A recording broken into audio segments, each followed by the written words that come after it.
किती सांगू मी सांगू कुणाला, आज आनंदी आनंद झाला. हें लता मंगेशकरान गायिल्लें पद कानार पडलें काय गोकुळाष्टमी लागीं पावल्या हें कळपाक वेळ लागना.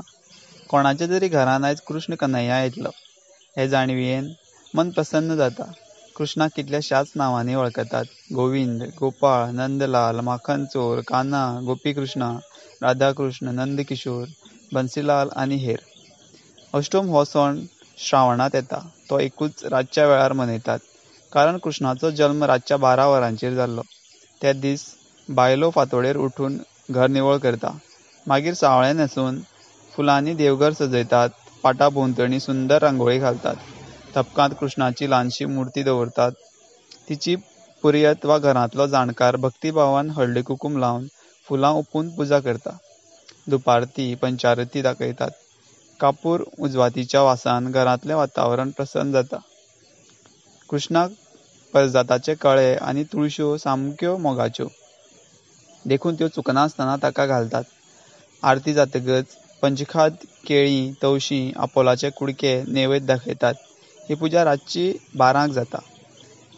घरांतले दीस फराळ म्हळ्यार मुगां, कण्ण, चण्याची उसळ, रोटी, तरातरांचे फोव करतात. केळीच्या पानाचेर हे सगळे जिनस वाडटात. घरांतले सगळे जमनीर बसून वांगडाच फराळ करतात. त्या वेळार एक वेगळीच मजा येता. गोंयांत हो सण ठरावीक लोकांगेरूच करतात. ते आपल्या शेजाऱ्यांक फराळाक आपयतात.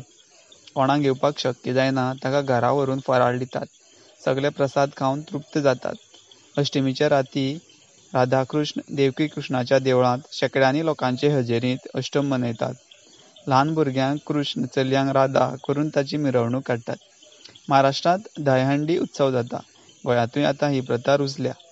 डीजेचेर संगीत वाजोवन तरणाटे चले एकामेकांचेर उबे रावन व्हडलो मनारो करून आनी 1,00,000-1.5 लाख रुपया दवरिल्ले थंय हांडी नाल्ल मारून फोडटात. सगळ्यां वांगडा मनयिल्लो सण कायमचो याद उरता. एकामेकांचेर आशिल्लो मोग ह्या वेळार दिश्टी पडटा. बायलांची एकजूट पळोवन तर मन खोशी जाता.